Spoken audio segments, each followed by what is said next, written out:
В Коми в самом разгаре осенний призыв. В прошлом году из республики отправились защищать родину больше 1800 ребят.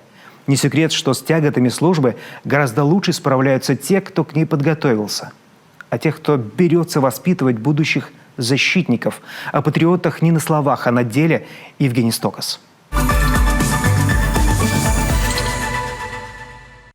Десантника Андрея Кичигина в Визинге Сысольского района знает любой мальчишка. Без него не обходится ни одно патриотическое действо. Он готовит призывников к армии, проводит военно-патриотические игры и марш-броски, он же руководит патриотическим центром «Звезда» и уникальным в Коми парком «Патриот». Вся жизнь Андрея Владимировича сейчас крутится вокруг патриотического воспитания будущих призывников.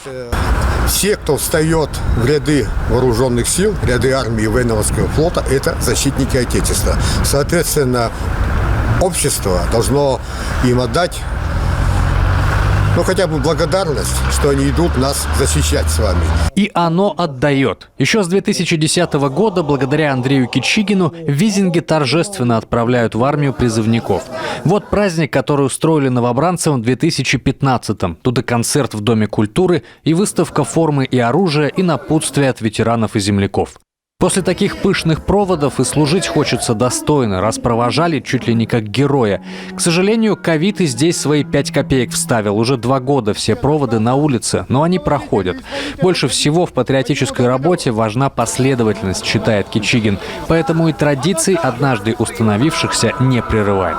Все, что сейчас делается недостаточно. Можно сказать, очень даже недостаточно.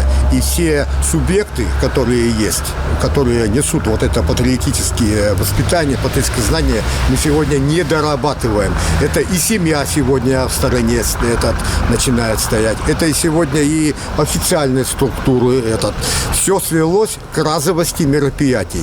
Технологии патриотическому воспитанию тоже не помогают. В интернете патриотизма нет, заявляет десантник. По мнению Андрея Владимировича, быстрее всего навыки, нужные достойному человеку, то есть ответственность, дисциплинированность и нацеленность на результат, можно получить либо в армии, либо до нее, в общении и соревновании с другими, в идеале бывшими военными и ветеранами.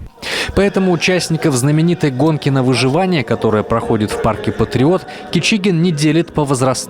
Вместе бегут и 10-летние юнцы, и 40-летние мужчины. Постоянное общение с опытными взрослыми закаляет и готовит молодую поросль к службе в армии. При этом в 21 веке к патриотической работе все равно приходится подходить с выдумкой, иначе никак. Как вариант, воспитывать и учить через игру. В образовании это называется геймификацией. В Сыктывкарском музее афганской войны создали целый танковый полигон для всех возрастов. Перевоплотиться в командира многотонной машины и поводить танк своими руками. Такой опыт экран компьютера не передаст.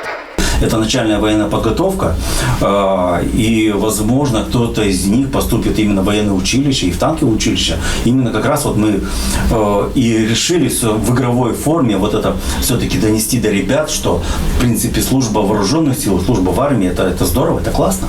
Тут еще, смотрите, тут еще не только вот сама игра в эти танки, а вот создание вот этих макетов, то есть это и творчество. Развитие пространственного и тактического мышления – приятный бонус. Но главное для патриотической работы в том, что каждый ребенок, сам того не подозревая, знакомится с экспонатами музея афганской войны. В Коми их всего 2 – в Сыктывкаре и Усинске. Поэтому даже такой, казалось бы, игровой опыт знакомит с историей героизма и мужества наших земляков. Разборки автомата. Приступить.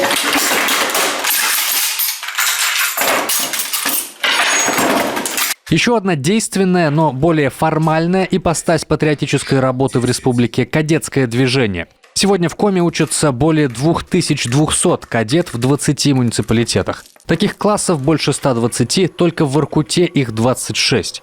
А полноценных кадетских школ в Коми 2. Одна из них в селе Коровьи Ручьи в Усть-Салимском районе, но первопроходцы в этом движении – сосногорцы. Именно здесь в 1999 году появился кадетский класс, а уже в 2004 – первая кадетская школа. Уже с 5 класса кадеты изучают основы военной службы или, если по-старому, начальную военную подготовку. Мы учим их военному делу, но это не значит, что они все в ряд станут офицерами или выберут военную карьеру. То есть мы понимаем, что и так было всегда, и в царской России, что в основном кадет – это образованный, воспитанный, многосторонний, коммуникабельный человек, который в любом деле себя сможет проявить. Это некая такая закваска, да, как в хлебе. Закваска для общества. При поступлении в военные училища и академии у этих ребят нет преимуществ. Кадеты поступают в вузы на общих основаниях. Но по факту, после стольких лет муштры, спорта, патриотической работы и практики начальной военной подготовки, кадет уже наполовину военный. И в армии легче, и приемные комиссии при прочих равных выбирают их. Кадеты, а с недавнего времени и юноармейцы на всех школьных активностях в первых рядах. И с необычными людьми видятся чаще обычных школьников, будь то герои Великой Отечественной, космонавты или воины-афганцы. Ветеранские организации стараются знакомить детей с настоящими героями в каждом районе республики. Пытаемся своих ветеранов боевых действий направить в школу, чтобы они рассказали о своем опыте, чтобы они рассказали, как служить. Они рассказывают истории и так далее. Но сейчас с этими новыми введениями, которые сейчас в школах, да, то есть для того, чтобы прийти ветерану войны в школу, надо написать заявку в школу. Заявка будет рассматриваться от 2 недель до месяца. Бюрократия, как всегда, только мешает. А ведь ветераны с задачей армейского просвета справляются как никто. Ни один фильм или ролик живого общения не заменит. Да и разговор о службе и о войне должен быть прежде всего личным и искренним. Такая связь поколений и ветеранам полезна, ведь они чувствуют свою причастность к воспитанию молодых ребят. Довольно-таки интересующиеся достаточно много детей, которые хотят потом поступать в учебное заведение силовых структур.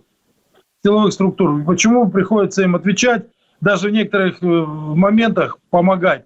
Вот если мы, например, они изъявляют поступать в высшее учебное заведение силовых структур МВД, то, например, вот мы с Дмитрием Юрьевичем Латыниным, с Вадимом Владимировичем Клюпой, с другими ребятами стараемся довести практически до поступления этих ребят, курирования. Сейчас ветераны хотят представить к каждой школе по одному курирующему герою, участнику военных действий. В этом их поддержал и глава Коми Владимир Уйба. Еще, признаются афганцы, было бы неплохо вернуть в школы начальную военную подготовку, которую раньше вели офицеры. Тогда и дисциплина в классах будет на совершенно другом уровне.